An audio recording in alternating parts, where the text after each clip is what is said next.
9 বছরের নাবালিকাকে ধর্ষণ করে খুন করে বস্তায় বন্দি করে জলে ফেলে দিয়েছে ক্লাস 5-এর মেয়ে। বুঝতে পারছেন কতটা ছোট?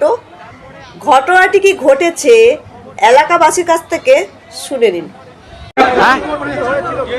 আমাদের পাড়ারই মেয়ে, বাচ্চা মেয়ে, কালকের বিকেল থেকে এনাকে খুঁজে পাওয়া যাচ্ছিল না। তারপরে আমাদের পাড়া পুলিশ প্রশাসনকে তো খবর দেওয়া হয়েছে, কোনো সহযোগিতা করেনি। আমাদের পুলিশ প্রশাসনকে ওর বাবা মা যখন চলে যায়, হারিয়ে যাওয়ার পরে জিটি করা রিপোর্ট আছে। আমাদের পাড়ার ছেলেরা, এই পাড়ার ছেলেরা, ওই পাড়ার ছেলেরা সারা রাত খোঁজাখুঁজি করেছে, পায়নি।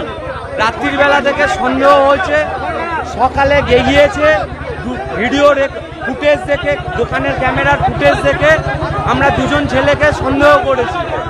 তাদেরকে তোলার পরে আমরা সবাই মিলে গিয়ে ক্যাম্পের পুলিশ গেছে, কোনো পুলিশ আসেনি। এছাড়া এই বডিটা আমাদের পাড়ার ছেলেরা উদ্ধার করলো।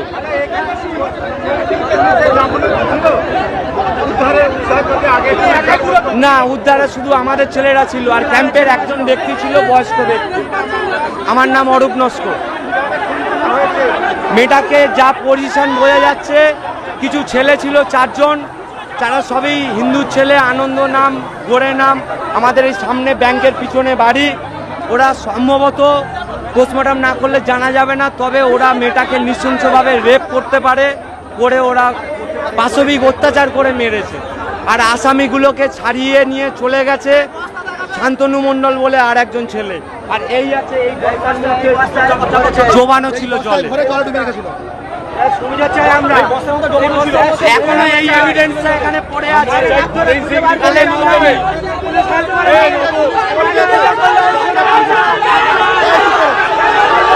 আমার নাম অরূপ নস্কর। একটা 9 বছরের ছোট্ট শিশু বিকেলবেলা বেরিয়েছিল খাবার কিনতে, তারপর আর সে ফেরেনি। বাড়ির চারপাশে এলাকায় বাড়ির লোক, এলাকাবাসী খুঁজে আর পাচ্ছে না, সারা রাত্রি ধরে খোঁজা চলছে। থানায় গিয়ে জিডি করার পরেও পুলিশ কিন্তু সে দায়িত্ব নিয়ে খোঁজেনি, পুলিশ হাত পা গুটিয়ে বসেছিল। এটাই পুলিশের কাজ এখন, বুঝতে পারলেন? আগেও যা ছিল এখনও তাই করছে। তারপর সকালবেলা ভোর পাশে নিকটবর্তী পুকুর থেকে বস্তাবন্দি করে ফেলে দিয়েছিল, সেখান থেকে পাওয়া গেছে। এই যদি অবস্থা হয়, রাস্তাঘাটের চারিদিকে যদি এরকম পশুর মতন হায়না বাঘ বসে থাকে, তাহলে মেয়েরা কি নিরাপদ? মেয়েরা কি এখনো পর্যন্ত নিরাপদ? একের পর এক ধর্ষণ হয়ে যাচ্ছে। এই সমস্ত ধর্ষকদের যদি শাস্তি না দেওয়া হয়, তাহলে কিন্তু দিনের পর দিন ঘটনা ঘটতে থাকবে, এরকম নোংরামি হতে থাকবে। এটা কি মেনে নেওয়া যায়? বলুন দেখি।